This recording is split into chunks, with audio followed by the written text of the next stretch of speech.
नमस्कार साथियों, मैं अर्पिता शर्मा आपकी इंग्लिश टीचर और स्टूडेंट्स हम पढ़ रहे थे आपकी बुक फर्स्ट फ्लाइट के 5th चैप्टर की पोम जिसका नाम है द ट्रीज। स्टूडेंट, इसका एक्सप्लेनेशन पार्ट हम कंप्लीट कर चुके हैं।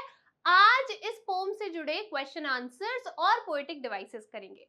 तो जैसा कि आप जानते हैं, ये जो आपकी पोम है वो 4 स्टेंजास में डिवाइडेड है। तो चलिए एक एक करके हर स्टेंजा का जो है पोएटिक डिवाइस हम निकालते हैं। सबसे पहले देखिए, the trees inside are moving out into the forest that was empty all these days, where no bird could sit, no insect hide, no sun bury its feet in shadow. The forest that was empty all these nights will be full of trees by morning. तो ये हमारा क्या है, पहला stanza है students, और इसके अंदर हम क्या करेंगे, पोएटिक डिवाइसेस निकालेंगे। तो देखिए, सबसे पहले तो आपको यहाँ पर क्या दिख रहा है, नो दिख रहा है, और दूसरी लाइन में भी आपको क्या दिख रहा है, यहाँ पे नो दिख रहा है। तो फटाफट से याद कीजिए, हमने पढ़ा था कि जब भी जो दो लाइंस होती है स्टूडेंट्स, उनका स्टार्टिंग का वर्ड सेम हो तो वहां पे आपका पोएटिक डिवाइस यूज होता है एनाफोरा। कौन सा होता है, एनाफोरा। जहां पर भी दो डिफरेंट लाइंस के स्टार्टिंग के वर्ड्स स्टूडेंट्स सेम हो, जैसे यहाँ पे भी आप देख रहे हैं नो है और यहाँ पर भी नो है, तो यहाँ पर यूज हुआ है एनाफोरा। चलिए, पहला पोएटिक डिवाइस कंप्लीट हो गया। अब चलते हैं दूसरे की तरफ। यहाँ पर देखिए, the trees inside are moving out into the forest that was empty all these days, where no bird could sit, no insect hide, no sun bury its feet. यहाँ पे आपने पढ़ा। अब यहाँ पर देखिए, no sun bury its feet in shadow. क्या जो सन है, जो सूरज है, उसके पैर होते हैं? नहीं, सूरज के तो पैर नहीं होते हैं। पैर किसके होते हैं? पैर तो इंसानों के होते हैं, है ना। तो यहाँ पर सन के क्या बताए गए हैं, फीट बताए गए हैं, यानी कि पैर बताए गए हैं। लेकिन आप जानते हैं कि सन के जो है स्टूडेंट्स, वो जो पैर है वो नहीं होते हैं। इसीलिए आपको पता है कि यहाँ पर क्या यूज हुआ है, पर्सोनिफिकेशन जो है वो यूज किया गया है। अब पर्सोनिफिकेशन क्या होता है, जब किसी नॉन ह्यूमन थिंग को क्या दे दी जाए, जहां पर कोई ह्यूमन ना हो, और किसी ऐसी वस्तु को जो ह्यूमन नहीं है उसको ह्यूमन की विशेषताएं दे दी जाए, उसका मानवीकरण कर दिया जाए, वहां पर यूज होता है पर्सोनिफिकेशन। तो जैसा कि आप देख सकते हैं कि यहाँ पर क्या हो रहा है, सन के फीट बताए गए हैं, तो यहाँ पर हमें पता है कि यहाँ पे सन को क्या किया गया है, पर्सोनिफाई किया गया है। ठीक है, आ गई बात समझ में। चलिए जी, नेक्स्ट देखिए हमारा पोएटिक डिवाइस। यहाँ पर आप देखिए कि आप देखेंगे सेकेंड लाइन से स्टूडेंट लास्ट लाइन तक ना ही कोई कॉमा है, ना ही कोई एक्सप्लेनेशन मार्क है, ठीक है, ना ही कोई फुल स्टॉप है। ठीक है, एकदम एंड में आके क्या है, आपको फुल स्टॉप मिलेगा। आपको सेकंड से लेके लास्ट सेकंड लाइन तक कोई भी जो है ना फुल स्टॉप है ना कॉमा है, कुछ भी यहाँ पर नहीं है। तो हमने पढ़ा था कि जब भी किसी पोम के अंदर कोई भी जो लाइंस है स्टूडेंट, कोई भी जो वाक्य है, वो एक लाइन से शुरू होके नेक्स्ट लाइन तक या फिर उसके नेक्स्ट लाइन तक बिना किसी अटकन के, यानी कि बिना किसी फुल स्टॉप के, बिना किसी कॉमा के, बिना किसी मार्क के चलता है, वहां पर आपका पोएटिक डिवाइस होता है इंजेममेंट। तो यहाँ पर आपको पता है कौन सा पोएटिक डिवाइस यूज हुआ है, इंजेममेंट हुआ है। ठीक है जी, याद हो गई ये बात। अब चलो, एक बात ध्यान रखेंगे स्टूडेंट्स, ये जो आपकी पूरी की पूरी पोम है, ये जो आपके चारों स्टेंजास है, वो इंजेममेंट का ही पार्ट है। आप हर स्टेंजा में ये बात नोटिस करेंगे कि यहाँ पर जो एक सेंटेंस है, उसके बाद जो दूसरा सेंटेंस है, फिर तीसरा सेंटेंस है या लाइन है, वो बिना किसी अटकन के चल रही है। ठीक है जी, आ गई बात समझ में। ना कोई कॉमा दिखेगा आपको, ना कोई फुल स्टॉप दिखेगा एंड तक। ठीक है, एकदम एंड में आपको क्या मिलेगा, फुल स्टॉप या कॉमा मिल सकता है। ठीक है, तो यहाँ पे आप ध्यान रखेंगे कि हर स्टेंजा में इंजेममेंट जो है वो पोएटिक डिवाइस यूज हुआ है। ठीक है, ये भी बात समझ में आ गई। अब चलिए, अब आते हैं हम राइम स्कीम पे। क्या इस पोम की कोई राइम स्कीम है? चलिए देखिए, फॉरेस्ट ए दे देते हैं, डेज, फॉरेस्ट डेज आ रही है क्या? नहीं, इसको बी दे देते हैं। फॉरेस्ट सिट कोई राइम नहीं कर रहा है, डेज सिट कोई राइम नहीं कर रहा है, चलिए इसे क्या दे देते हैं हम? सी दे देते हैं। ठीक है, चलिए नीचे आइए, forest hide, days hide, sit hide, क्या कुछ राइम कर रहा है? नहीं, बिल्कुल नहीं कर रहा है। तो यहाँ पे क्या कोई राइम स्कीम है स्टूडेंट्स? नहीं। तो हम कह सकते हैं कि आपकी जो ये पोम है स्टूडेंट, वो कैसे लिखी गई है? फ्री वर्ड्स के अंदर लिखी गई है, यानी कि इस पोम के अंदर कोई भी जो है वो राइम स्कीम यूज नहीं हुई है। ठीक है, तो ये बात भी समझ में आ गई कि ये जो पोम है स्टूडेंट्स वो फ्री वर्ड्स में लिखी गई है, इसके अंदर कोई भी राइम स्कीम यूज नहीं हुई है। पहला पोएटिक डिवाइस इंजेमेंट है, जो आपको चारों स्टेंजा के अंदर देखने को मिलेगा। फिर है आपका एनाफोरा और फिर है आपका पर्सोनिफिकेशन। यहां तक आई होप आपको समझ में आ गया। चलिए जी, नेक्स्ट स्टेंजा की तरफ देखते हैं। All night the roots work to disengage themselves from the cracks in the veranda floor, the leaves strain towards the glass, small twigs stiff with exertion, long cramped boughs shuffling under the roof. Like newly discharged patients, half days moving to the clinic doors. ठीक है, अब चलिए यहाँ पे आ जाइए। मैंने आपको बताया था कि आपकी स्टूडेंट्स ये जो पूरी पोम है वो किसका पार्ट है? इंजेमेंट का पार्ट है। तो यहाँ पर भी आप देखेंगे कि क्या यूज हुआ है? इंजेमेंट यूज हुआ है। फर्स्ट लाइन में क्या कोई कॉमा, कोई फुल स्टॉप है? नहीं। सेकंड में नहीं, थर्ड में आपको आके दिखेगा। ठीक है जी, आ गई बात समझ में? चलिए अब निकालते हैं दूसरा पोएटिक डिवाइस। यहां पर ध्यान दीजिए थोड़ा सा। Long crammed bows shuffling under the roof like newly discharge patients. यहाँ पे क्या बताया जा रहा है कि जो शाखाएं हैं वो छत के नीचे क्या कर रही हैं? हिल रही हैं। किस प्रकार से हिल रही हैं? जैसे कि लाइक, यानी कि जैसे कि एक नया नया डिस्चार्ज हुआ जो मरीज है वो क्या करता है? दरवाजे तक हिलता डुलता लड़खड़ाता हुआ पहुंचता है। ठीक है, तो मैंने आपको बताया था कि जब दो चीजों के अंदर कंपैरिजन होता है स्टूडेंट्स, तो दो पोएटिक डिवाइस जो है वो यूज होते हैं। कौन कौन से पोएटिक डिवाइस यूज होते हैं स्टूडेंट्स? पहला तो आपका होता है मेटाफर, बहुत ध्यान से सुनेंगे एक बार, ठीक है, और दूसरा होता है सिमिली। ये दो जो है आपके पोएटिक डिवाइस यूज होते हैं अगर आपको क्या करना है? कंपैरिजन करना है दो चीजों के अंदर। अब मेटाफर तो क्या है? मेटाफर तो कहीं पे भी यूज हो सकता है। ठीक है, जहां पर भी आप कंपैरिजन देखें, समझ लीजिए वहां पे क्या यूज हुआ है? मेटाफर यूज हुआ है। तो आप सीधे कह देंगे कि मैम ठीक है, ये जो शाखाएं हैं उनका हिलना किससे कंपेयर कर रहा है? ये पेशेंट्स के साथ कंपेयर हो रहा है। ठीक है, उसकी तुलना किसके साथ हो रही है? शाखाओं का हिलने की तुलना किसके साथ हो रही है? नए नए डिस्चार्ज हुए मरीज के साथ हो रही है। लेकिन स्टूडेंट्स ध्यान रखेंगे, जब दो चीजों के अंदर तुलना हो रही हो, और तुलना किसके साथ हो रही हो? या तो लाइक के साथ हो रही हो या फिर एज के साथ हो रही हो, तो वहां पे आपका यूज होता है सिमिली। और अगर बिना एज, बिना लाइक के कोई तुलना हो रही है, फिर वहां पे यूज होएगा मेटाफर। तो यहाँ पे आपको दिख गया कि लाइक का यूज करके क्या किया गया है? तुलना, कंपैरिजन किया गया है। इसीलिए स्टूडेंट्स आपका दूसरा पोएटिक डिवाइस क्या होगा? सिमिली होगा। ठीक है, आ गई ये बात समझ में? चलिए आगे, चलिए जी नेक्स्ट देखिए। I sit inside, doors open to the veranda, writing long letters in which I scarcely mention the departure of the forest from the house. देखा क्या? क्या नोटिस किया हमने यहाँ पे कि यहाँ पे भी स्टूडेंट्स क्या यूज हुआ है? इंजेमेंट यूज हुआ है। ठीक है, पहली बात तो ये हमको समझ में आ गई। नेक्स्ट देखिए, the night is fresh, the whole moon shines, in a sky still open, the smell of leaves and lichen still reaches like a voice into the rooms. क्या देखा हमने? कि जो लीव्स और जो छोटे छोटे पौधे होते हैं या काई होती है, उनकी जो खुशबू है, उनकी जो स्मेल है, वो कमरों के अंदर पहुंच रही है। कैसे? एक आवाज की तरह। तो तुलना हो गई, तुलना हो गई, स्मेल की और आवाज की क्या हो गई, तुलना हो गई।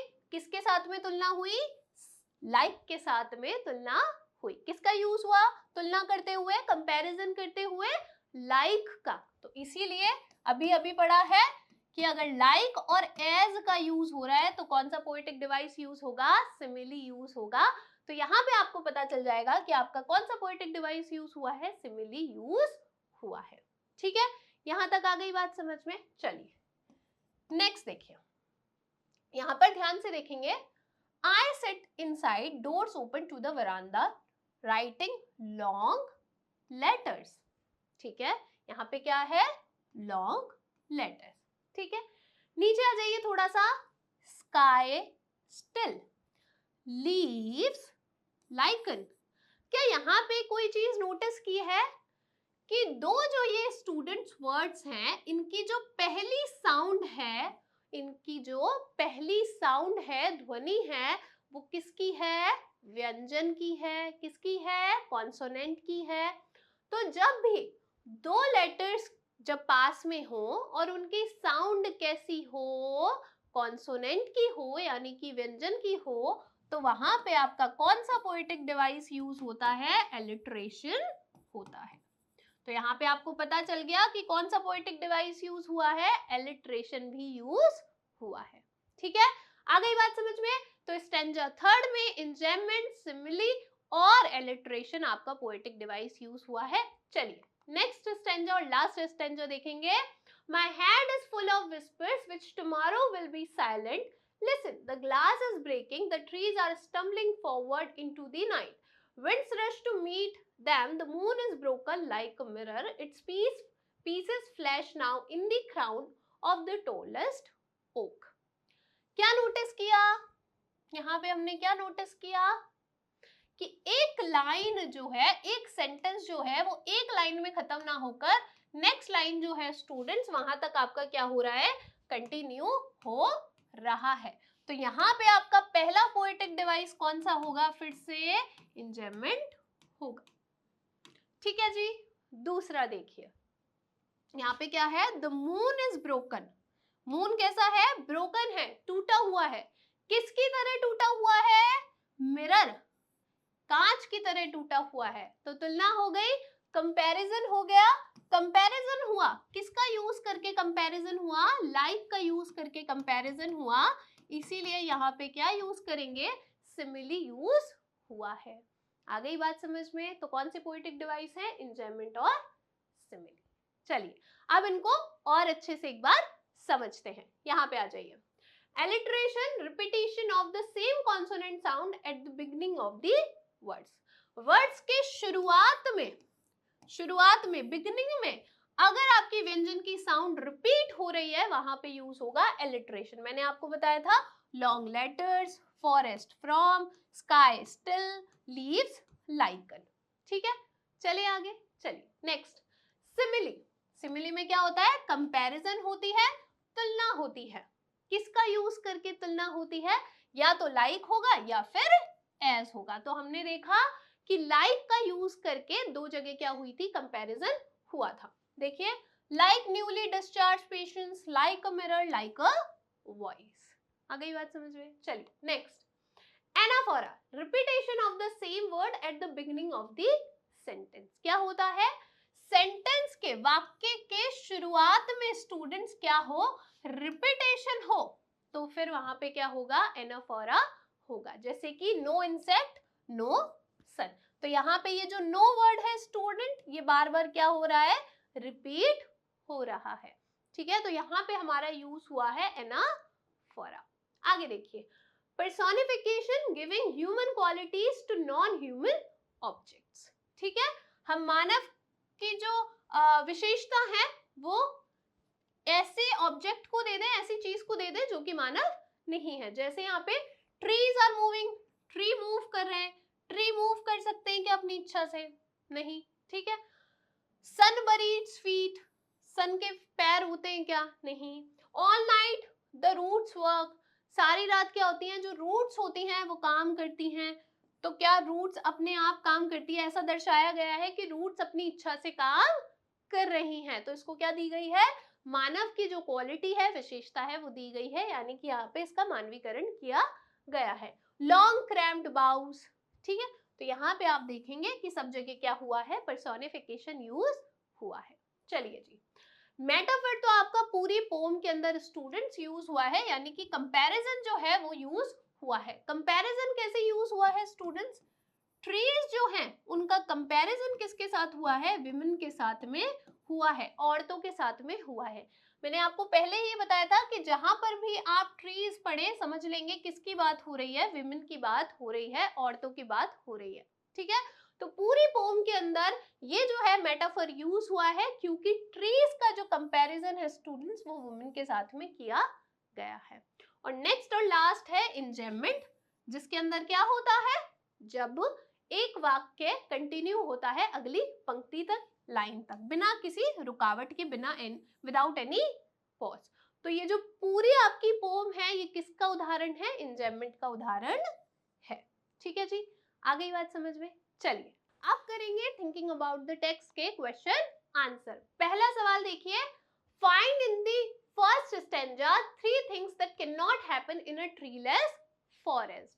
आपको पहले स्टैंजा में ऐसी 3 चीजें ढूंढनी है जो कि एक पेड़ रहित जंगल के अंदर नहीं हो सकती है, यानी कि अगर एक ऐसा जंगल है जिसके अंदर पेड़ ही नहीं है, तो ऐसी कौन सी 3 चीजें हैं स्टूडेंट जो कि उस जंगल के अंदर नहीं होंगी? तो कौन कौन सी नहीं होंगी? पहली बार तो क्या है कि सिटिंग ऑफ अ बर्ड। क्या कोई जो पक्षी है, जो चिड़िया है, वो किसी पेड़ पर बैठ पाएगी? नहीं, क्योंकि वहां पे पेड़ ही नहीं है। क्या कोई इंसेक्ट जो है वो हाइड हो पाएगा, छिप पाएगा? नहीं, बिल्कुल नहीं छिप पाएगा, ठीक है। और तीसरी चीज क्या है, सन जो है वो बरी नहीं हो पाएगा, ठीक है, या फिर ये कह लीजिए अपने पैरों को बरी नहीं कर पाएगा, अपनी रेस को शैडो के अंदर, परछाई के अंदर नहीं छिपा पाएगा, ठीक है। तो इसका आंसर देखिए स्टूडेंट्स, आप कैसे लिखेंगे? The 3 things that cannot happen in a treeless forest are the sitting of a bird on a tree, कि एक चिड़िया जो है वो एक पेड़ के ऊपर नहीं बैठेगी। The hiding of the insects, जो कीड़े मकोड़े हैं वो नहीं छुप पाएंगे, क्योंकि वो कहाँ छुपते हैं? पेड़ों में। The sun burying its feet in the shadow of the forest, और क्या नहीं हो पाएगा? सन जो है वो अपने पैरों को कहाँ पर? जंगल की छाया के अंदर नहीं छिपा पाएगा या दफना पाएगा, ठीक है। नेक्स्ट क्वेश्चन देखेंगे students, What picture do these words create in your mind? Sun burying its feet in shadow. ये जो पूरी लाइन है स्टूडेंट्स, इसको पढ़कर आपके दिमाग में या हमारे दिमाग में क्या इमेज आती है, क्या पिक्चर बनती है? तो इससे हमें क्या पता चलता है कि अगर कहीं पर पेड़ नहीं होंगे तो सन की जो रेज है वो जमीन पर ही सीधे पड़ेगी, वो छाया के अंदर नहीं छिप पाएगी। What could the poet mean by the sun's feet? और जो पोएट है उनका तात्पर्य सूर्य के पैरों से क्या हो सकता है? तो किससे है? सन की रेज से है, उसकी किरणों से है। तो इसका आंसर देखिए स्टूडेंट्स, आप कैसे लिखेंगे? The sun's feet refer to the rays of the sun that fall on the earth. क्या है? सन की जो फीट है वो किसको दर्शा रही हैं? सन की रेस को दर्शा रही हैं, जो कि कहाँ पड़ती हैं? धरती पर गिरती हैं। When there is no shadow on the ground, जब जमीन पर कोई छाया नहीं होगी, because there are no trees, क्योंकि वहां पर क्या नहीं है? कोई पेड़ नहीं है, the rays fall directly on the ground. तो जो वो किरणें हैं वो सीधे कहाँ जाएगी स्टूडेंट? जाहिर सी बात है जमीन पर ही गिरेंगी। In a forest with trees, the shadow hides the sun rays. जहां पर एक जंगल के अंदर अगर पेड़ होते हैं तो जो शैडो होती है, जो परछाई होती है, वो सूर्य की किरणों को क्या कर लेती हैं? छिपा लेती हैं। नेक्स्ट क्वेश्चन देखेंगे, Where are the trees in the poem? इस कविता के अंदर स्टूडेंट्स जो ट्रीज है, पेड़ है, वो कहाँ है? तो वो घर के अंदर क्या है? बंद है। What do their roots, their leaves and their twigs do? और इस पेड़ की जो जड़ें हैं, जो पत्तियां हैं, जो उसकी टहनियां हैं, ट्विंक्स है, वो क्या कर रही है? तो क्या कर रही है? सभी वहां से बाहर निकलने की कोशिश कर रही हैं। तो इसका आंसर देखिए स्टूडेंट्स, आप कैसे लिखेंगे? The trees are trapped in the house. जो पेड़ हैं वो कहां पर कैद हैं? घर के अंदर कैद हैं। The roots work all night to disengage themselves from the cracks in the veranda floor. सबसे पहले तो जो रूट्स है, जो जड़ें हैं, वो पूरी रात काम करती है अपने आप को अलग करने का उस वरांदा के दरारों से। The leaves try very hard to move toward the glass. और जो पत्तियां हैं वो बहुत भारी कोशिश कर रही हैं, बहुत ज्यादा प्रयास कर रही हैं, क्या करने का? किधर जाने का? ग्लास यानी कि कांच की तरफ जाने का। And put a lot of pressure on it, और उस पर, किस पर? उस ग्लास पर काफी ज्यादा दबाव भी डाल रही हैं, प्रेशर भी डाल रही हैं। क्यों डाल रही है? क्योंकि वो वहां से बाहर निकलना चाहती हैं। सो दैट इट ब्रेक्स, इसीलिए ताकि वह टूट जाए। While the small twigs get stiff with exertion, और इसी समय पर जो टहनियां हैं छोटी छोटी, वो मेहनत कर करके कड़क हो गई हैं, बहुत ज्यादा थक चुकी हैं। ठीक है, नेक्स्ट क्वेश्चन देखिए, what does the poet compare their branches to?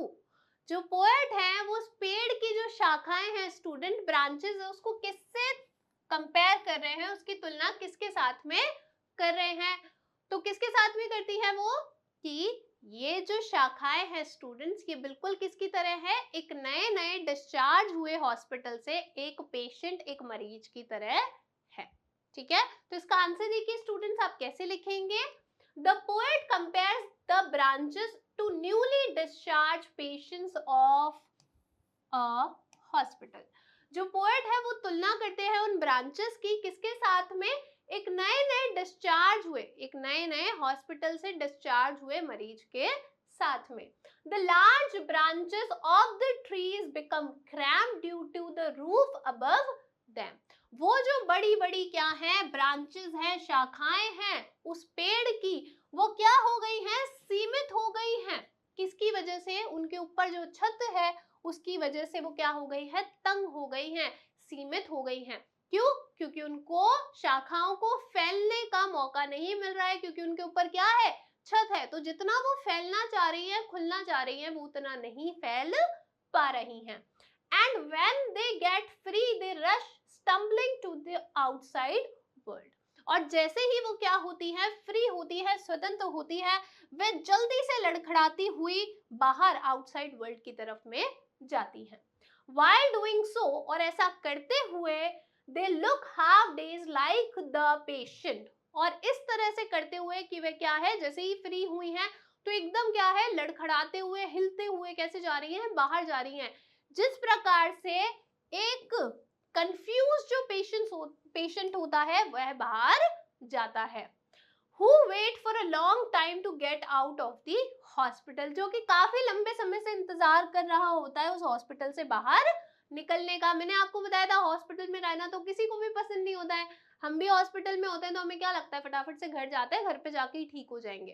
तो जिस प्रकार से एक मरीज को जो जिसे नई नई छुट्टी मिली है, जिसे बहुत ज्यादा जल्दी होती है कहाँ जाने की? घर जाने की, हॉस्पिटल से दूर भागने की, उसी तरीके से ये जो ब्रांचेस हैं जो कि अभी नई नई क्या हुई हैं? फ्री हुई हैं, जिनको अभी अभी स्वतंत्रता मिली है, वो भी आउटसाइड वर्ल्ड देखने के लिए, बाहर की दुनिया देखने के लिए लड़खड़ाती हुई जा रही हैं। और लड़खड़ा क्यों रही है? क्योंकि उन्होंने काफी ज्यादा मेहनत की है, वो काफी ज्यादा थक गई है। चलिए नेक्स्ट क्वेश्चन देखेंगे, how does the poet describe the moon? जो पोएट हैं वो मून को किस प्रकार से डिस्क्राइब करते हैं? कब? एक तो eight the beginning of the third stanza की बिगिनिंग में, शुरुआत में, और दूसरा एट इट्स एंड, और बाद में उसके अंत में किस प्रकार से मून को क्या करते हैं? डिस्क्राइब करते हैं। तो पहले तो कैसा करते हैं? एकदम फुल मून की तरह करते हैं, और बाद में जो पोएटेस है वो कैसे डिस्क्राइब करती हैं कि जो मून है वो कैसे है? एकदम चमक रहा है उस ओक ट्री के ऊपर, और कैसा लग रहा है? क्राउन की तरह लग रहा है। What causes this change? और ये चेंज जो है उसका कारण क्या है? तो ऐसा क्यों हुआ है? क्योंकि जो नेचर है वो भी क्या कर रही है, इन ट्रीज को सपोर्ट कर रही है। तो इसका आंसर देखिए स्टूडेंट्स, आप कैसे लिखेंगे? The poet says that the full moon is shining in the clear sky in the fresh night. जो पोएट है वो कहती हैं कि जो पूरा मून है स्टूडेंट्स, फुल मून है, वो क्या कर रहा है, शाइन कर रहा है एक साफ सुथरे स्काई के अंदर, उस ताजा ताजा रात के अंदर। एट द एंड, और अंत में, she describes that the moon breaks into pieces like a broken mirror. और अंत में वो कहती हैं कि जो मून है वो टूट चुका है टुकड़ों के अंदर, एकदम एक कांच की तरह, और क्या हो रहा है, and shines on the heads of the tallest oak trees.